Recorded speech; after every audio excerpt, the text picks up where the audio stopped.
Good evening, everyone. My name's Cece Du Bois, and I'm a 2010 Harris MPP graduate and president-elect of the Harris Alumni Council.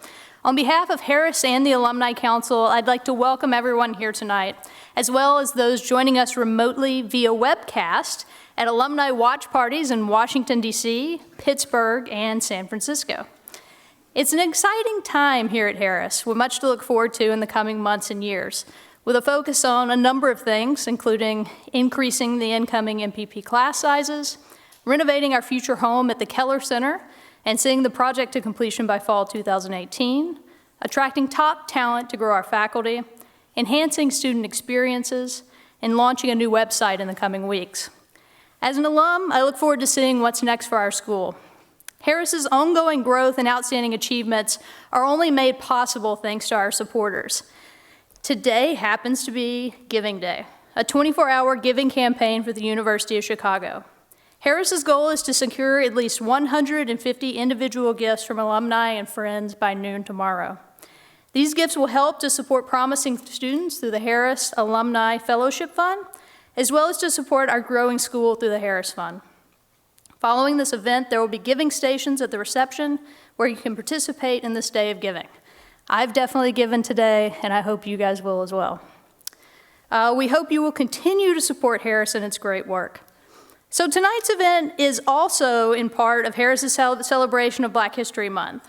In addition, this Friday, Harris and its student group, Minorities in Public Policy, will cap off Black History Month with an exciting lunchtime event with Mayor Michael Tubbs of Stockton, California, entitled Young, Black, and Running for Office.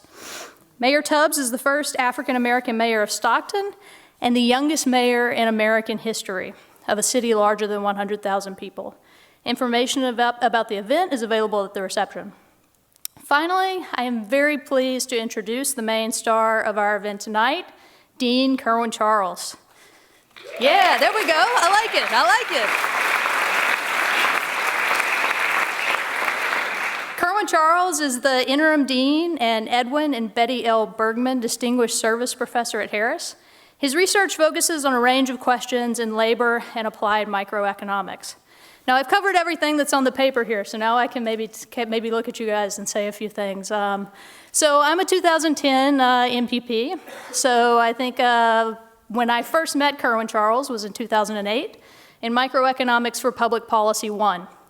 We learned a few things very quickly as a class in this core course, that we would learn to appreciate the style of the sweater vest, and two, that there would be a number of examples in which the two goods that we would be talking about is beer and pretzels at a Cubs game. One of the things that I love about Harris is the diverse disciplinary backgrounds of all the students that are there. And so some students had econ backgrounds, some students didn't. But it was interesting, because over the course of the first quarter that I was at Harris, I noticed that I might be at the University of Chicago pub one night, and a student that I knew didn't have a background in economics would be describing their choices based on budget constraints, income effects, substitution effects, and optimization. And I began to think, you know what? That's what makes a great teacher, right? Because we're taking very foundational, very complicated economic paradigms, and Kerwin taught them in such a way that people whose background wasn't even in economics are now thinking about their choices and thinking about the problems they're encountering on a daily basis through that paradigm. I'm currently a fifth-year PhD and working in public policy and analyzing public policy. And so when I decided to focus on my research would be anti-discrimination and the economics of inequality, I got much more attuned to Kerwin's research. And I found that Kerwin could do the same exact thing that I saw in Microeconomics 1 with his research. I remember one of the first papers that I read of Kerwin's was a working paper at the time. And he started out by thinking about discrimination and how do we measure discrimination as economists. And one of the gold standard of measuring programs and measuring and evaluating, these types of policies is the randomized controlled trial. And it was the first time as a researcher that I sat down and thought about, you know what, to measure the impact of discrimination, what would be the gold standard? We would randomize race. Kerwin in this paper talked about the fact that we can't do that. We can't use the gold standard, and what would it even mean to randomize race? And I realized that he was doing exactly what I had learned, taking incredibly intense, challenging topics that were socially relevant and policy relevant, using incredibly challenging and tough statistical methods in order to figure out what the right estimates were and effects of these problems, but then articulating them in such a way that challenges people to think about them in their daily lives and make them incredibly poignant to people who aren't necessarily trained in kind of these fields, and poignant to people who know exactly what all these statistics are about. So please join me here tonight in welcoming Kerwin Charles.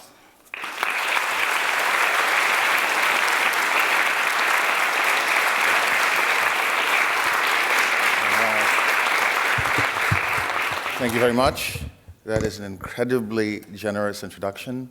I don't deserve any of it. Thanks a lot, Cece. And so 3 things come together very nicely tonight for me.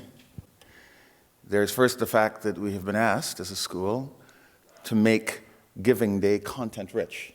The alums wish the school to provide content. And so,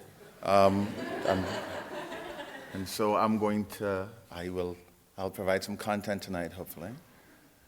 Second, there's a fact that I haven't taught all year. So there's a kind of itch, to just talk half an hour. And then the third thing is that the fact that Giving Day falls smack in the middle of Black History Month is propitious because it allows me to talk about ongoing work that deals precisely with the topic of racial economic inequality, its measurement, its evolution, and the like. Okay? And so, since I have a short time, let me just jump right into things. I should tell you before I start, this is not going to be an academic, I'm attempting to condense things. Where appropriate, a graph will substitute for an equation. Do you see? Good. All right. So, let's begin. So if one reflects on the work done by empirical social scientists in labor economics and public finance, but labor in particular, health, differences by race in socioeconomic outcomes has historically been a focus of some of the best minds in labor and related fields. Part of the reason that is so, I believe, is because the differences are as large as they are, and that they're as variegated as they are. So irrespective of where one looks, whether it's healthcare, mortality differences, dropout rates, test score, I could go on ad nauseum. There are large differences, and the differences are especially pronounced when we speak about black-white differences. Okay? And so much of the intellectual work, heavy lifting, on the measurement and analysis of racial discrimination occurred right here at university. And so Gary Becker's seminal framework is the paradigm we still use to think about discrimination through a particular lens. Empirical scholars, Gary himself, Kevin Murphy, Derek Neal, this has been an intensely studied topic here. Now, so that's all socioeconomic outcomes interest us when the differences are as large as they are and when they derive from the history we know. Now, among the things, arguably the thing most intensely studied has to do with differences in labor market income.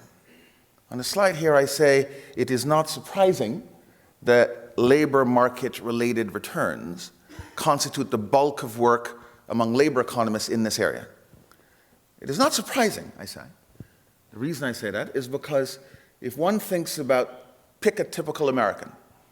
A typical person has a certain amount of resources that determine their well-being out of the budget set. Yeah? They buy entertainment, clothing, thus and so. And for the overwhelming majority of people, that stock, that income, that bundle is determined nearly exclusively by the returns they receive from labor market activity. Okay? And so one's labor market income is the first approximation, the best measure we have of the resources over which someone has command. It is therefore not surprising that labor economists have focused their attention there. Yeah? Moreover, we have a theory, we do, about how the market ought to assign wages, say. Yeah? We link wages to productivity on the theoretical side. And so the thing is interesting both because it's this nice summary measure, labor market stuff, and because we have an existing theoretical structure that specifies how skills should be translated into those labor market returns. Yes? Cool. Now, why is this study important? Why is the study of this kind of phenomenon important? It's important for two reasons, I believe. One is descriptively. So we seek to better comprehend the world in which we live. And so a striking feature of American society has been the role, often the unfortunate role, that race has played in delimiting life prospects. And so even before the country's founding, there has been this thing about race, especially black-white differences. And so being able to situate current results and patterns and so on in that long historical stream is important, descriptively.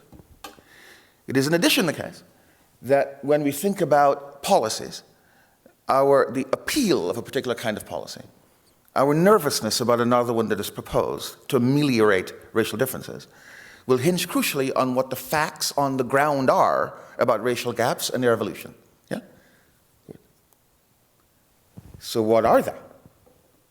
Having said all that, what are the gaps? I said people vastly, vastly smarter than Kerwin Charles have been thinking about this thing for a long time, lots of them. And so we must know a lot about it. We must know a lot about racial differences in labor market returns and how they change through time and why they change the way they do. Yes? Good. We know a fair bit. What I'm going to argue in our brief time today is that there exist certain conventions, there are certain practices employed by the overwhelming bulk of the literature that lead to results that, in my view, are at best narrow. They're incomplete. They paint an incomplete picture of racial labor economic differences. And in some cases, they are misleading, and in yet other cases, they can be wrong. And so I'm going to argue that the conventional picture can fail in the three ways I've mentioned. And they can fail, the conventional measures can fail, because of the practices that characterize the conventional empirical methodology. What are they?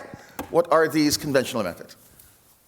Now, if you go and pick up a paper studying racial differences in labor market outcomes, you'll notice what I did there.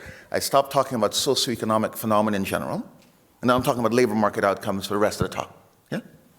You'll notice a couple of things. The thing you will notice is that the vast majority of papers in this space focus on workers. That's especially true since the literature in, say, 1980. We'll talk about why that's an important thing. They focus on workers.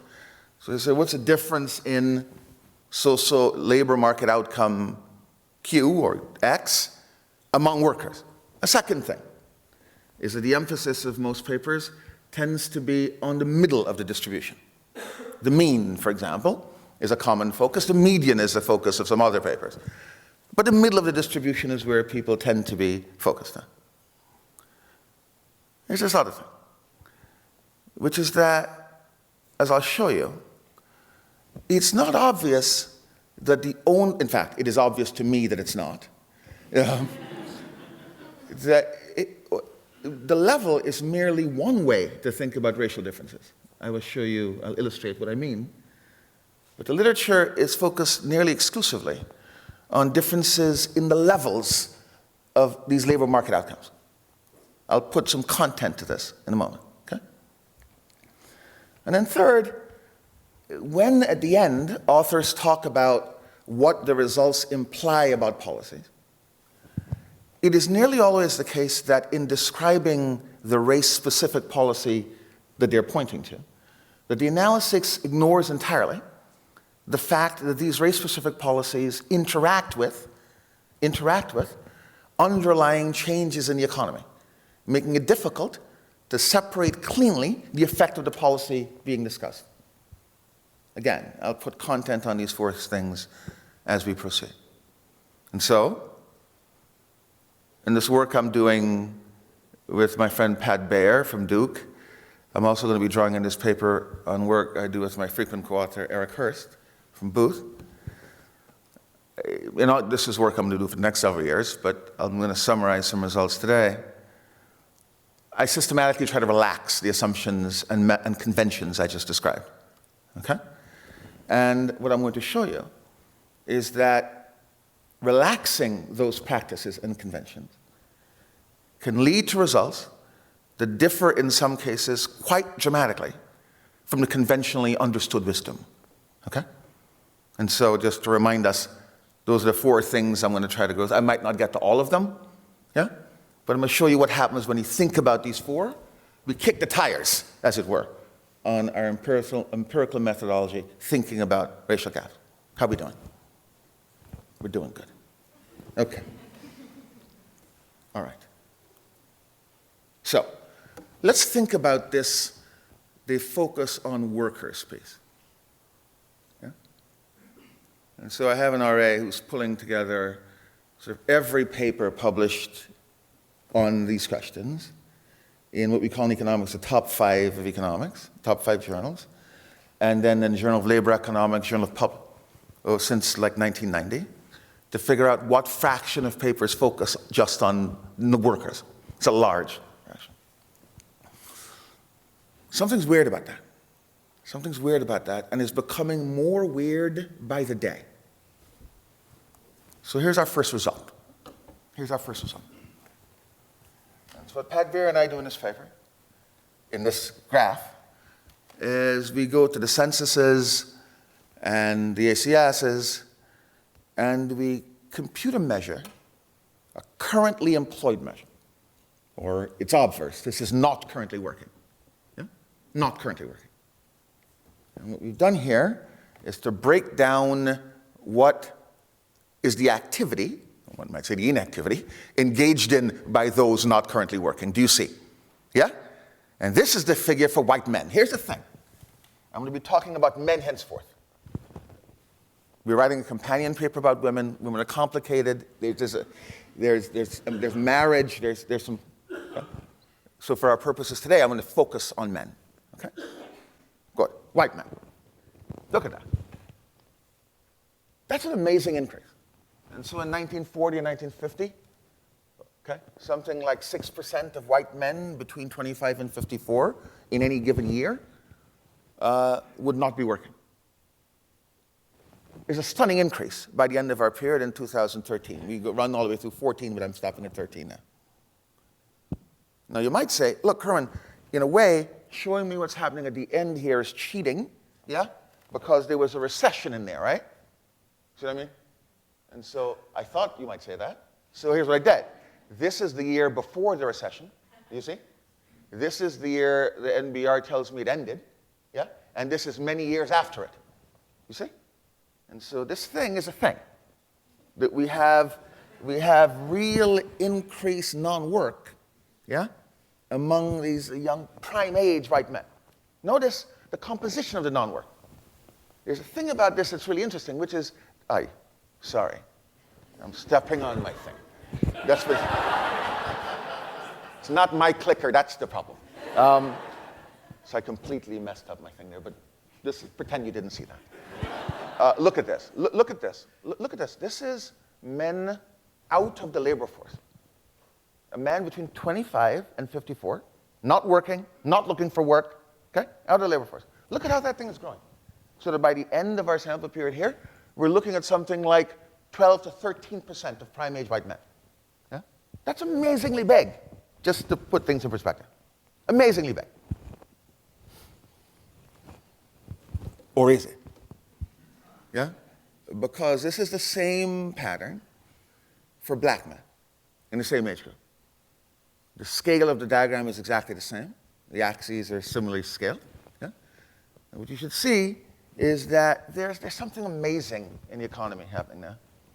That today, more than 30% of prime age black men are not working today. That's astounding. Astounding. Here's the other thing. Look at the composition of the thing. The composition of the thing is interesting because you have this happening. Okay? Levels of incarceration among prime-age black men are huge. Indeed, one way to think about this figure is that it might understate the importance of incarceration. After all, one possibility, something I actually believe, is that incarceration might have a scarring effect. And so having been incarcerated, the guy shows up as out of the labor force because no one will hire him. Or, yeah?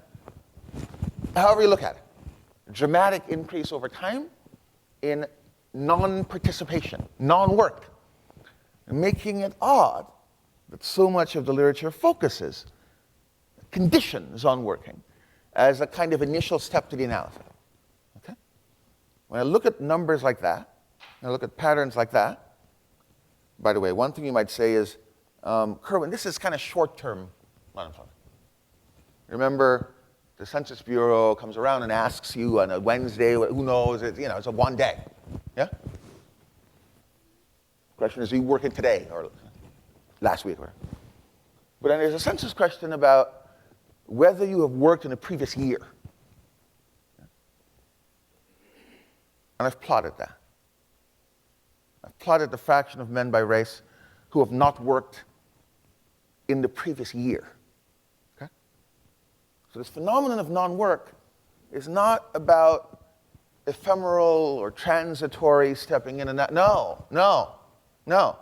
We increasingly, across both races, see large increases, especially for blacks, of what seems to be permanent withdrawal. Yeah? That's a big thing. It's not transitory. It's big and growing. And notice, it's growing differentially by race, suggesting that the decision to ignore this participation margin in our analysis, when trying to capture racial differences, is a problem or a concern, because in fact, the thing is evolving differentially by race. Was it mean to ignore this non-work? So I just said the first thing. Seems odd to ignore the zeros, since the zeros are an ever more important share of the population. Now, if you include the zeros, various problems arise. Yeah? What kind of regression model do you use to make sure you include? Yeah? I'm not going to talk you through at great length, but we and others, Derek Neal among them, use quantile regressions to deal with this issue. Another thing, though, is that if you're going to take the zeros seriously, you better use a measure of labor market outcomes that doesn't disappear when there isn't a zero. I'm sorry, you know what I mean. That doesn't disappear when there is a zero. Here would be a terrible measure if I wanted to account for the zeros. The wage.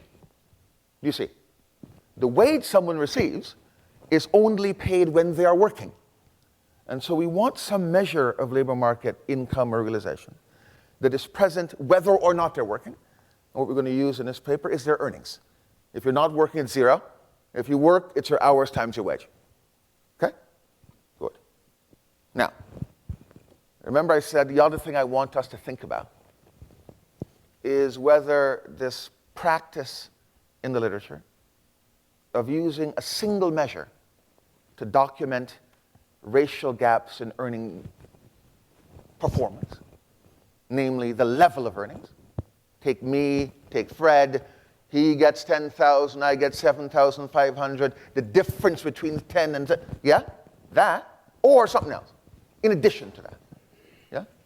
And I'm going to argue that there could be a benefit to using something else that seems to me not illogical. Let's put it that way. And so for the rest of the talk, I'm going to be talking about both level and position. Now, to fix ideas, we're going to do a little baby graphing. Okay? Just some pictures to set things up. Here's the idea. This is going to be our framework going forward. So let's fix ideas with pictures. Okay? Imagine that I can sort the economy into jobs. I can sort the economy into jobs, and there's a job here that's a bad job, let's say. There's a very good job over there. There's an amazing job at the end. These are bins or buckets. Now, importantly, you can think of a bad job as no job, but We're just fixing the ideas conceptually. In this picture, you should think, what's Kerwin trying to get at? Look, there are two things that distinguish people located in different jobs. On the one hand, there is the difference in earnings associated with being in one bin versus the other. You see? That arrow. The green arrows. Yeah? Or this one. Yeah? These are level differences between jobs. I'll come back to this position point in a second. It'll become clear. Let's take any given job from our previous distribution. I just earlier talked about, I showed you what the range of jobs. Let's zoom in on one momentarily. And we're going to focus on a good one. And one can ask about that good job, something like, what share of black men are in that bin? Okay. X% represented here. And we can do the same thing for whites. See? And so a bin, or one of these red and black arrows, is the fraction of the entire population in the group in the bin. Of course, we can do that across all jobs.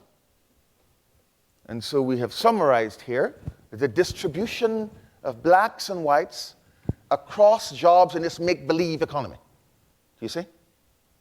The difference between the good job and the one beside it in earnings is the arrow I earlier drew. And it is presumed that earnings get bigger that way. That seems reasonable. Okay? Now, here's the thing. Now, given these two distributions, this distribution I've just shown you here,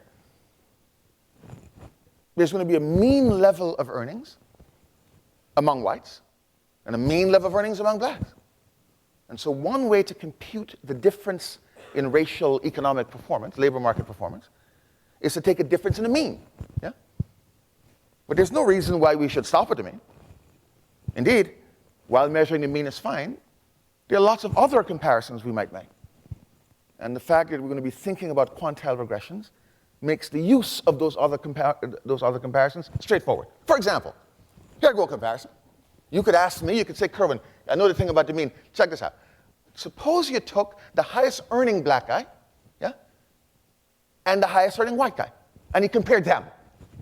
Why not do that? What I've drawn here is an arrow indicating the two people I'm talking about. Yeah?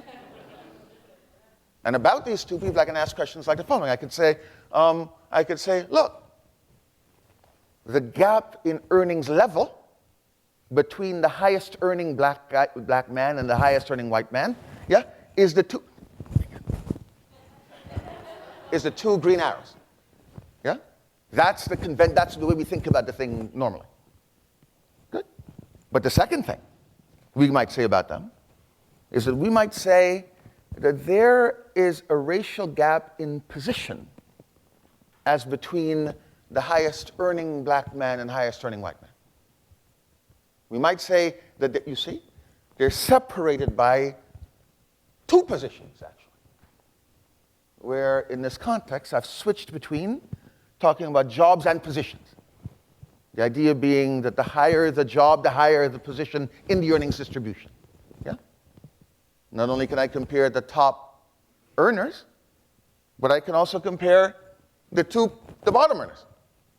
Yeah? And you will notice that the difference in levels between the bottom earning black man and his white counterpart is the green arrow indicated. And they're separated by only one position. A couple of things to notice about this figure that are worth emphasizing. Okay, number one is that there's no reason that the earnings gap between adjacent jobs should be the same. As I've drawn it here, the bad job happens to be especially bad. Yeah? There's no reason that whites and blacks be represented in every bin. Yeah? As I've drawn it here in this hypothetical job distribution, there are no whites in the bad job, no blacks in the amazing one. That's just something I drew. Okay? Now, so we might then say, given this kind of framework of thinking about the earnings process, let's go back to what it is we're trying to do. We're trying to figure out how the earnings gap evolves over time.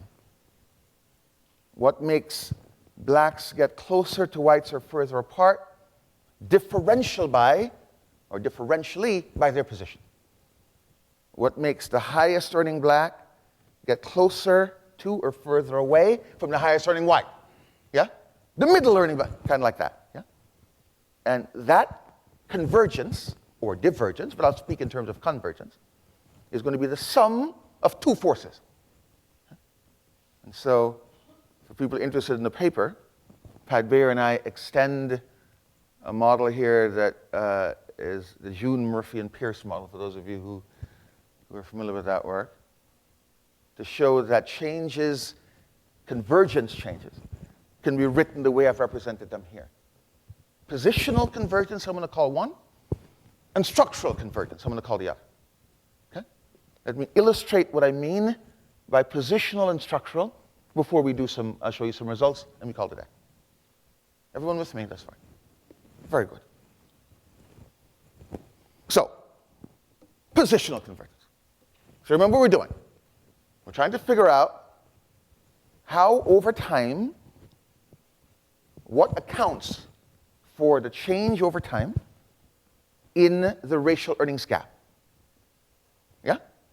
And I've stipulated that for the group we're measuring, blacks and whites are getting closer together. Okay? Now, one thing that could happen, one mechanism by which that could happen, is this thing. Let me do that one more again. So here's the initial distribution. Yeah? And, Kerwin. Here's the initial distribution. Yeah? Everyone see that? See what's going on? Where there are no whites over here, lots of blacks, a very bad job, no blacks over there, big differences in the good and kind of good. Yeah? One kind of change that could happen is this, where the allocation across bins equalizes. How we doing? That's what I call positional convergence. Do you see? Notice that in the extreme case, there need be no change whatsoever in this thing, right? In the wages associated with level. All that's happening here is that there is a force that is shifting differentially by race, the positions people occupy in the earnings distribution. Okay? Good. Now, it turns out that when you peel back a layer of what it is people talk about in the discrimination literature, they often have in mind kind of positional forces. They have in mind policies that cause blacks, say, or women, and we're talking about gender discrimination, to advance or make gains relative to the favored group. There need be no fundamental change in the structure of the economy. Yeah? But that's the logic of a positional advance. You see? Now, it's important because when it is that people observe a convergence in the earnings gap, the tendency is to say that policies designed to benefit blacks disproportionately had a good effect. Yeah?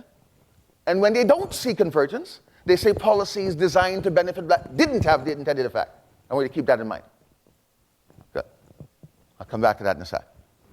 Now let's think about policies or changes in the labor market that we might expect to have the effect of causing racial convergence in labor market outcomes, chiefly through the mechanism of positional convergence. I've listed some. The key feature of these policies is that in their design, they are intended to disproportionately benefit African Americans. Do you see? And so here's an example. Decrease residential segregation. And so let's say blacks in the 1950s can't live close to employment. And let's suppose we get rid of restrictive ordinances. And so blacks can now we would expect that there is not necessarily an underlying change in the structure of the economy, in how wages are linked to skill, but we expect blacks to make gains because they can simply access jobs that they heretofore could not. Yeah? There are other examples listed here. Here's one. For people of you, you're at a selective university now, it's a good thing to go back and ask this question. What fraction of students at, name your alma mater, in 1950, 1960 were African American?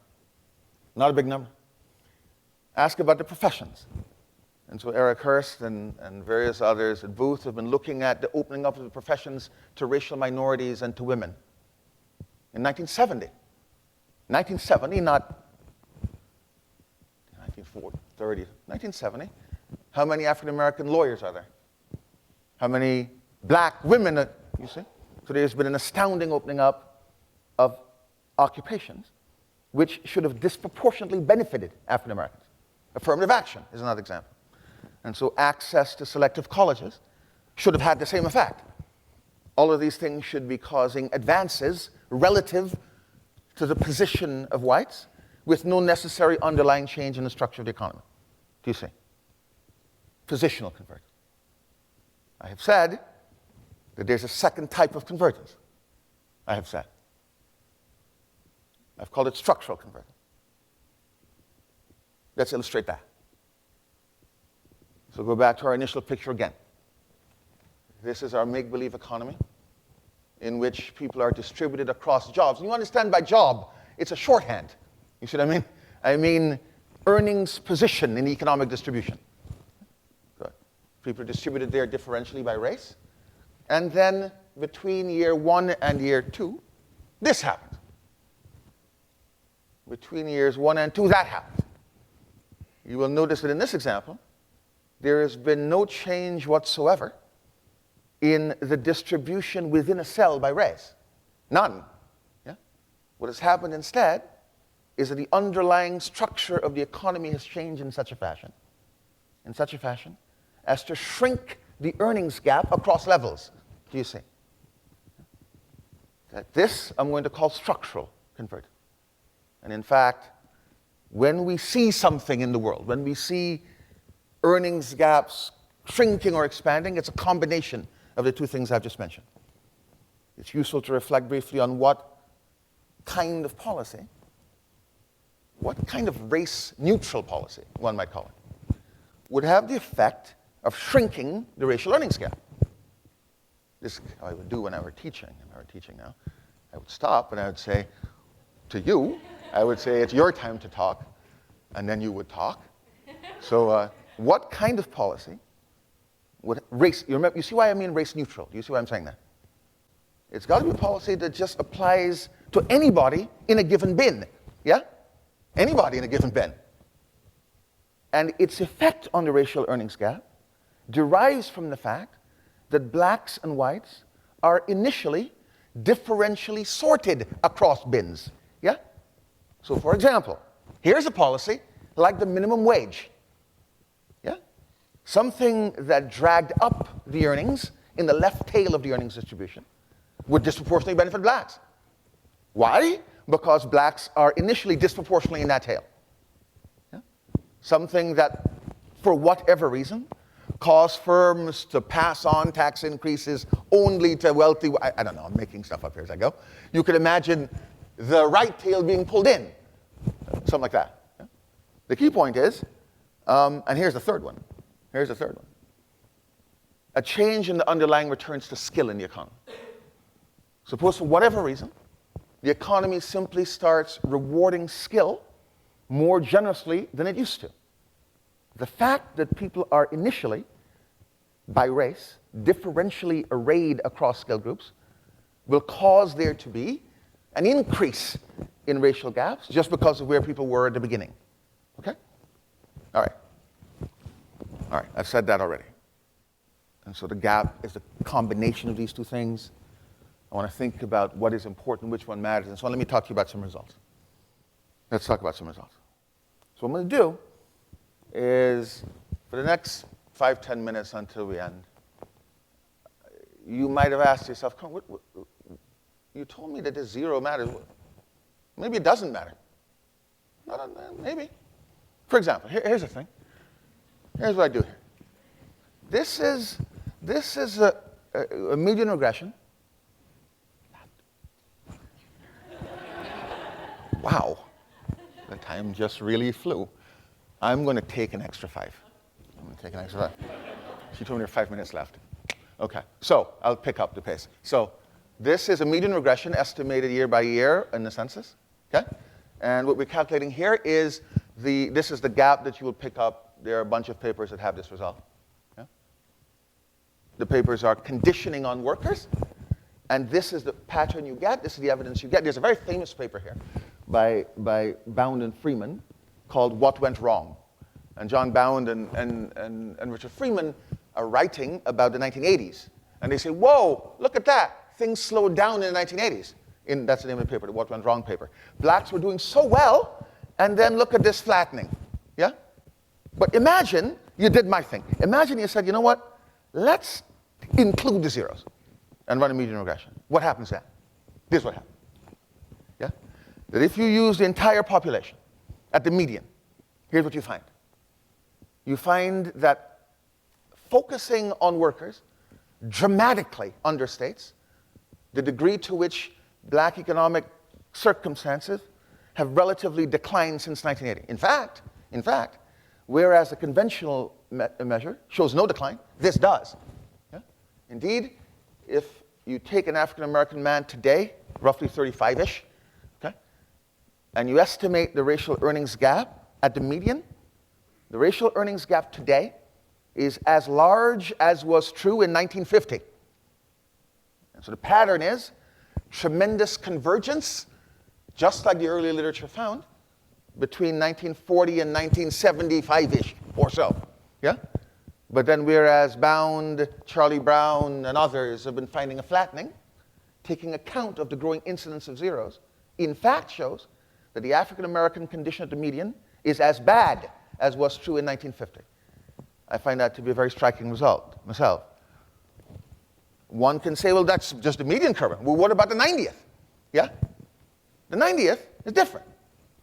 You will notice that at the 90th, the difference in the estimate between the conventional approach and the Kerwin and Pat zero included approach is not that big. You see that? And why would that be? It would be because the non-work is not an issue at the 90th. Do you see? It's not a totally zero issue. It's not a big issue. Yeah? And so we see even there has been decline since around 1980 or so, but that would be found with a conventional estimate as well. Okay? So the experience of people at the median and the top in relative levels, yeah, has been quite strikingly different. What about position? What about position? You remember I showed you this example of our make-believe economy, and I said this guy was 2 bins down from the other guy, yeah? What we're going to call position now, we're going to call a quantile a position. So we line up everybody in the economy, and people are binned into percentiles or quantiles. And I can ask about any black man, say the black man at the median, how many percentiles would he be? Sorry. And you ask about his level of earnings. And you put his level of earnings in the white distribution. Yeah? Where would he rank in the white distribution? Do you see? And the difference between the median and where he ranks is the rank gap, as we call it. Do you see? And so this is the rank gap. This is very interesting. This is very interesting. There's a reason I stopped in 1970. I can't go through every figure, but I stopped in 1970 because you'll recall that 1970, from the level results, was the period during which, 1940 to 1970, blacks improved relatively at the median. Do you see? And here, we have that although the level changed at the median, the rank did not. The rank did not. Focus on the median a little bit. Here's the thing. Here's a result to take away. Today, the median black man in the distribution of all black men ranks in the overall earnings distribution exactly where his father ranked. And he ranks exactly where his grandfather ranked. Yeah? That with respect to rank, there has been no advance at the median. Contrast that with what's happened at the top. At the top, there has been year upon year advance. And so blacks at the 90th percentile would be at the 75th percentile of the white earnings distribution. Pat and I have gone higher, and it turns out the higher up you go, the faster the convergence. And so blacks at the top are closing the gap astoundingly in terms of position. The further down you go, there seems to be no convergence at all. The fact that this thing is so flat was, to me, I write slowly to begin with, but we kick the tires on this thing 12,000 times. It doesn't change. The rank does not change. Good. So, let me say one other thing here. So remember I said, the thing I just showed you is each year, a point in time in a year. Now, one thing you can do is to say, let me observe the change in the level of earnings, the level of the earnings gap, between years 1 and 2. Okay? And building upon this insight, they didn't explore it, but whatever, by Murphy and Topel, June, Murphy, and Pierce, we then say, let's decompose the observed change into the portion that's positional, our word, and the portion that's structural. How are we doing? You see what I mean? So a certain change happened. Blacks grew 8%, 12%, whatever. Some of it was structural, some of it was positional. Let's look and see. Cool? And that's what we're doing here. And so here is the median. And so remember, between 1940 and 1970, there was level increase among African Americans. That's what the 0.46 represents. At the median, that's a lot earnings difference. Okay? How much of that was distributional or structural? How much of it was positional? Virtually all of it. All of it was structural. Okay? Virtually all of it. Indeed, what this figure shows is that during periods when their earnings were rising relatively, it was all structural. During periods when their earnings were falling relatively, it was all structural. And so this is consistent with the earlier result I showed you that shows that their position does not change. Because when speaking about a black person in the middle, our results indicate that all of his relative improvement year on year, or worsening year on year, is because of race-neutral changes in the economy. Yeah? That, to me, is the third striking result. Let's compare him with his higher earning counterpart, this guy. Yeah? This is the 90th percentile black person. What you should notice about a 90th percentile black person is the 90th percentile black person has benefited hugely from positional advances. Yeah? Notice. Look at the period 1970 to 2013. During that period, had there been no positional advance, what would have happened to the earnings of the 90th percentile black man? They would have fallen relative to whites. Do you see? They didn't fall relative to whites. Because even though structural changes were pushing the other way, yeah? Positional changes, he kept getting access to more schools and more. Do you see? Yeah. And so we see that at the top and the middle or the bottom, the underlying phenomena have been very different. And they have led to experiences within the African American community that are hugely, hugely different. So whereas one could speak in 1950 about the black experience, one might say, yeah? One could say that. Think about this guy. Indeed, if you condition on college going, I can't talk to you about the whole paper, this is just one result I'm telling you. Imagine if you condition on college going. You take 90th percentile people who are college graduates. The positional rank difference between a black college graduate at 90th and a white college graduate at 90th is 2 percentile points. In other words, a college graduate, 90th percentile black man, is exactly the same as those white counterparts. Yeah? Every other, the further down you go, the worse it becomes. All right. Now, I have other stuff. I'm going to stop on this slide and then we'll stop. Here's the thing. You might have said to me, Kerwin, now that you say it, now that I hear you say it, I see what you mean. I see what you mean. University of Texas at Austin. Great school. University of Texas at Austin did not admit black people in any large numbers recently as 1970. In the mid-1970s, University of Texas at Austin, I'm not dissing Austin. Many schools were like that. Had just a smattering of African Americans. Yeah? University of Michigan in Ann Arbor. I'm not talking about Princeton and Yale and Penn. I'm talking about top flagship places. Okay? And so, well, of course, when there is decreased discrimination in entry at the gate, and people can come in, it's not surprising, Kerwin, you should say to me. I'm not surprised, now that I think about it, that there was so much positional advance. Yeah? Because people are going to Michigan and Texas. And there were careers opening up in the professions and so on. Yeah?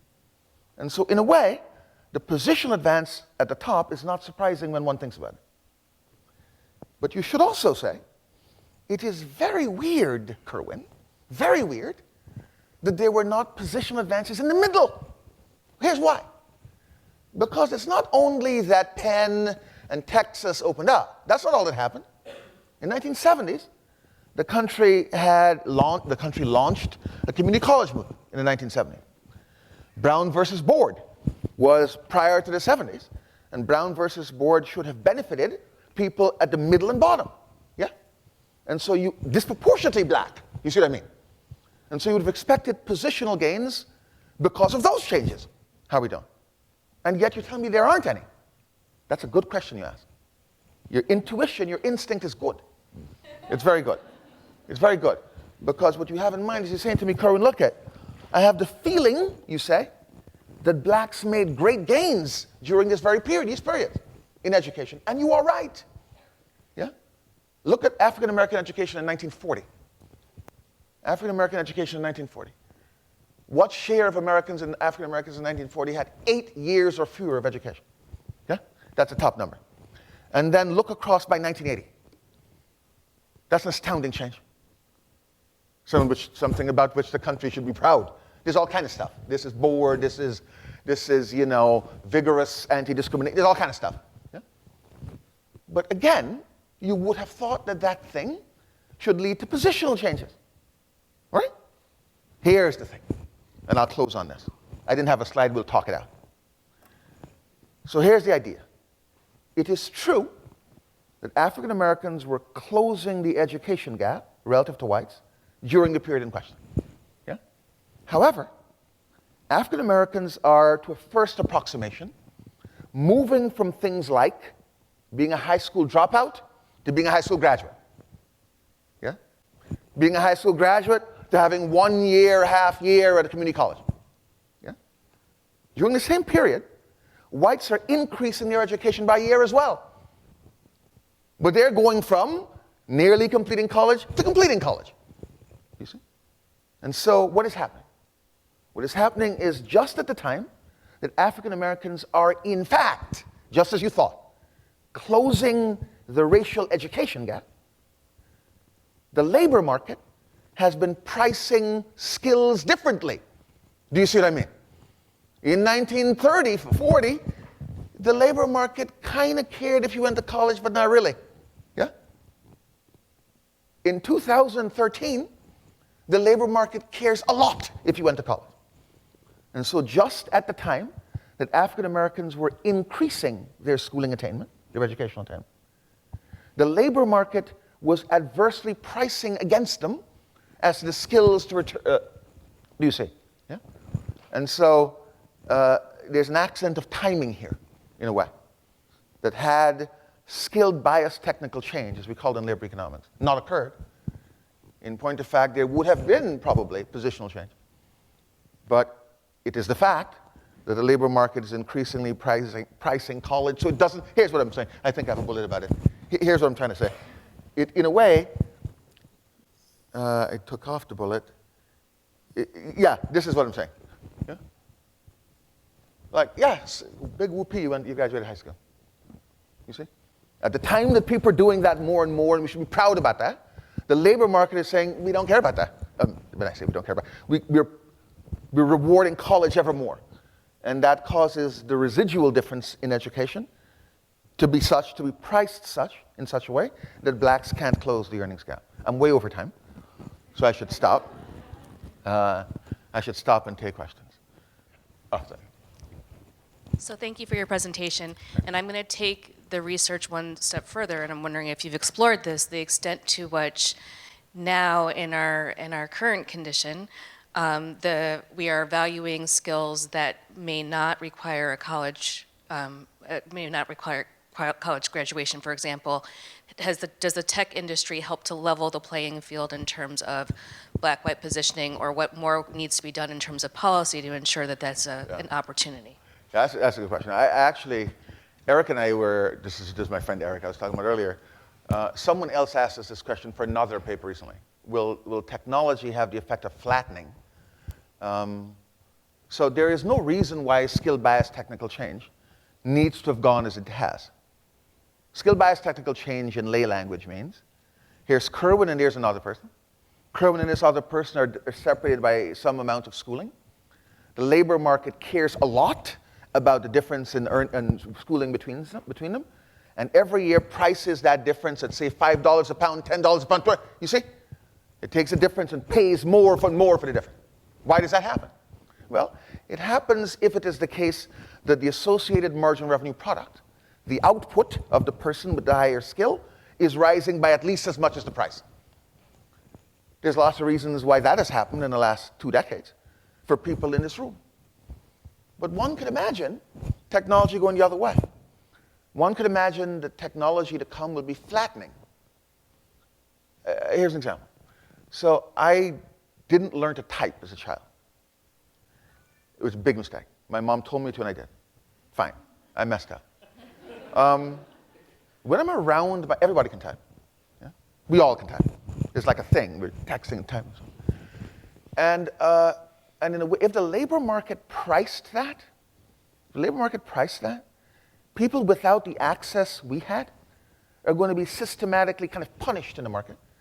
But the labor market might in fact need to price it because people need to type inventory, people need to write reports. They're not pricing it just to be pricing. There's a gain from it. I started using recently something called Dragon, which is this thing I plug in, and I put it on, and I just talk. And I have to say the punctuation. And it works for me. It has shrunk the distance between me and a guy who didn't have the access I did to education where typing was expected. Yeah? I could imagine, I don't know it's hard to speculate what will happen with technology, but I could imagine technologies being invented which have the effect of disproportionately benefiting the currently less skilled. I could imagine that. And if that's so, then everything I've said would go the opposite way, at least for a time. I think it's a very good question. How you doing? Since the difference now is less than 1 year in education, do you believe that there will be more of a convergence coming soon? It's hard to say. So, in a way, it's by the way, the thing is, it's not, there are these things called sheepskin effects, where, so remember the thing I plotted there is the gap. I have no, let me tell you, I think when one examines educational attainment among African Americans, the pattern is not reassuring. That's what I would say. Educational attainment among African Americans below the 40th percentile. Okay? I see very little evidence of any convergence there. Of course, the point of a policy school is for people to have fresh ideas, to think up new things. But not only have we seen a sort of flattening in the convergence rate, that when you examine things like test scores conditional on attending, we don't see much convergence there at all. And so I am dismayed to report this, but I'm not at all confident that the things I've shown will be reversed by kind of ever larger attainment among African Americans in the short term. I would love to be wrong about that. Yeah. Thank you very much. What policy prescriptions does your research take you toward? Okay. So I was nervous somebody would ask me this. I swear. Somebody's going to ask me about policy prescriptions, and then what am I going to do? So I look at the thing here, and I say, look, let me go down a bit. So if you think about, let's say I step back and I say, look, people to 90th are doing fine. People to 75th are doing fine. The problem in the racial earnings difference is people at the median and below. We haven't talked much about the people below. The people below are in jail, okay? And so for them, what our results suggest is that over the last 75 years at least, the overwhelming majority of the gains they've received have been the product of race-neutral policies. Claudia Golden calls the period between 1940 and 1970 the Great Compression, and other economic historians use that language as well. The point being that there was, for lots of reasons, there were institutions, I'm not arguing for these institutions, but they said there was a minimum wage, there were unions, there were all these things that had the effect of dragging the bottom up systematically. Yeah? Given what we've seen, what my results show, I think that race-neutral policies that disproportionately benefit the left tail are going to be the most effective at closing existing racial earnings gaps. I'll go further. Now I'm straying into terrain that's not my research. This is just me talking. No one's listening. This is not being broadcast anywhere. I think there's also an issue of political feasibility. I think that people are more accepting and willing to support race-neutral policies. And so you combine their greater apparent effectiveness with the fact that, will there be a busing program? American schools, I'm told, are as segregated as was true in whatever. I know how we could fix that. We could have a busing program. Remember that? You did that? We're not going to have a busing program. That'll never happen. Is there some race-neutral thing somebody in this room can think of? An education initiative steered at, family position, the earnings distribution. It goes to blacks and whites equally, but it disproportionately benefits blacks because, yeah. So I've revealed my bias. I think that's the kind of program the results indicate that will be most effective. And my intuition tells me it's the kind for which there'll be political support. I think there's been astounding success in the right tail. So much success that, I don't want, the minute one everything's done, then, but the success has been amazing. Let me say it one more time. At the 90th percentile, conditional on college education, the positional gap between a black and a white man in 2014 is 2 quantile points. That is amazing, okay? That's okay. I'm not getting the reaction I want. It's very disturbing. That is an amazing thing, what I just said there. Hi. Yeah. My question is, part of my understanding this is also how do you bring in the part about prisons have been changed to be an industry, and that there's an industry to incarcerate people now that small towns are building their economy from. How do you intersect the increasing industry of the prisons with the increasing incarceration, and then wouldn't just getting rid of prisons eliminate some of the disparity? It might.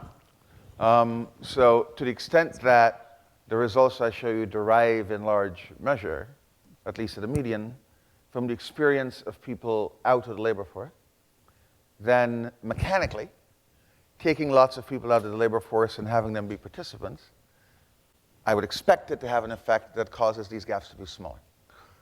But I would not recommend the wholesale release of people from prison for lots of other reasons. But the first part of your question, though, was about, I was silent about this. I don't speak at all in this paper about the kind of appropriateness of rising incarceration. That people who study that question specifically assure me that the incarceration increase since 1980 or so. I've written papers about incarceration myself, and if you plot the rate of incarceration rate by state of birth, it's bumbling along, and it rises a bit between 1970 and 1980, and it ticks up a little bit more between 1980 and 1990, and it takes off in 1990. Yeah? It like, you know, like zooms up by 1990 and then zooms up again in 2000. The thing is that in those two periods, there was a change in how the country dealt with drug offenses. And 3 strikes and other things had the effect of drawing many more people into prisons than had ever been true.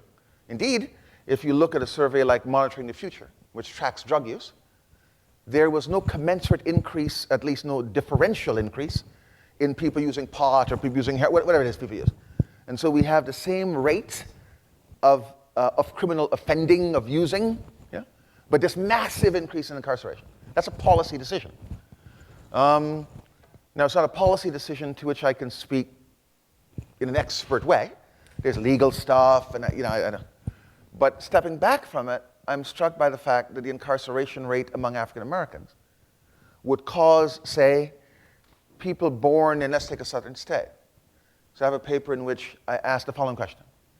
Take people between, say, 25, I think it's 22, I forget, 22 and 40, something like that, marriage-age men, I say, and ask what share of them on a Wednesday are not in the labor market, and do that differential by state of birth. It's shocking. So a state like Mississippi, there are some states where the fraction of African American men in that age group that would otherwise be present is lower by 15%. That's a big number. That's like a bomb fell on something, right? Then you say, well, what happened? Like, what was the thing? And you then examine the increase in, or the thing, at least what they were convicted of, or what they pled to. The overwhelming majority of the increase is drug possession offenses. Overwhelming majority. And so, again, I'm talking about the labor market, but I will say that to an empirical scholar, just seeing those patterns, it's sobering. Let me just say that. And it makes one wonder whether that is the best policy for dealing with nonviolent drug offenses. That's as far as I'm willing to go. And it is true that if we could somehow minimize incarceration, reduce incarceration rates, that would redound disproportionately to the employment benefit of African Americans. It would not be one for one. Many of the people incarcerated will not in fact work. There's a scarring if I could go on. But it will move in that direction. I think there's a last one. 1 minute. Ted. Ted was my former student. Howdy. Yeah. I found very interesting the race-neutral policies and that you mentioned. And I was thinking of things like school choice when we think about the disproportionate number of, let's say, black students at Chicago public schools. I was thinking, so school choice is that one of them? Could you talk about a few of these other race-neutral policies that might be smart? I think also bail reform, eliminating cash bail, for example. Eliminating what now? A cash bail. Cash bail. Or I think of removing the number of licenses that are required for people who are ex-offenders. Mm-hmm. So trying to make it easier for people to get back into the workforce. Yeah. So I think I was in a discussion recently that was on Monday, and the topic was ban the box. And so I was asked to sit in on this debate, and people were debating. I was present, I didn't have anything to say.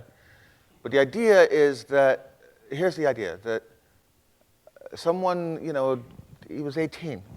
He was 18 and he used reefer with his friend, and then there was another, then he was 19, there was another time his cousin with the marijuana, and now he's got 2 strikes, kind of like that, yeah?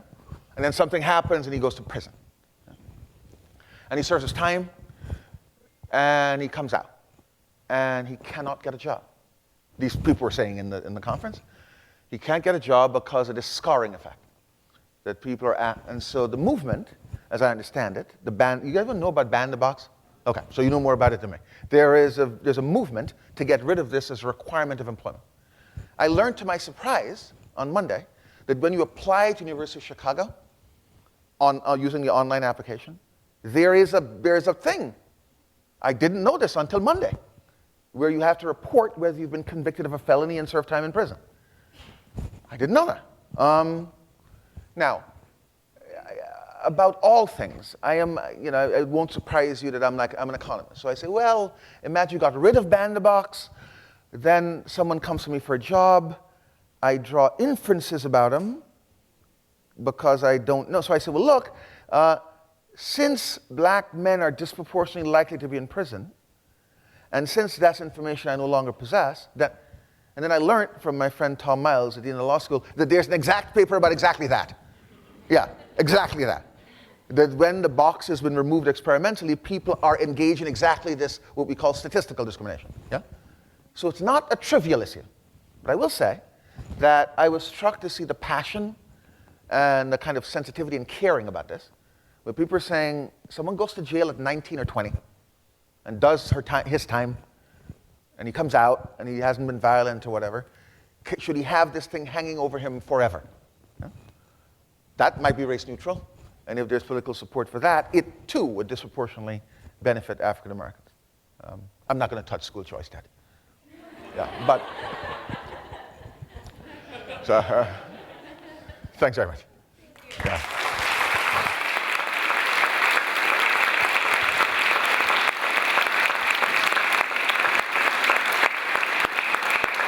Excuse me, I took off the thing. Today is Giving Day. This is the main thing. Sorry, it is Giving Day, and it's very important. Like, if we want the school, if we want the school to thrive, we all do. Okay. One thing you can do is everybody can give something. Okay. And let's get into that habit. Let's get into that habit. Everybody give something. Everybody pitch in. Okay. And then before you know it, we'll be an even better school than we are, if that can be imagined. Yeah. Okay. All right, guys.